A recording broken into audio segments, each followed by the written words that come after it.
নিঃশ্বাসে ছিল তার বিষ, বিশ্বাস করিনি।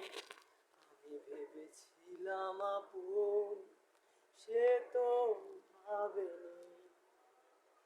ছলনাময়ী সে ছলনা করে বারে বারে আমাকে কাঁদায়। এভাবে কি বেঁচে থাকা যায়? এভাবে কি বেঁচে থাকা যায়? কাছের মানুষ যদি ভেঙে দেয় মন, মিথ্যে প্রবঞ্চনায়। এটা আমার খুব কষ্টের গান, আমি মাঝে মাঝে শুনি।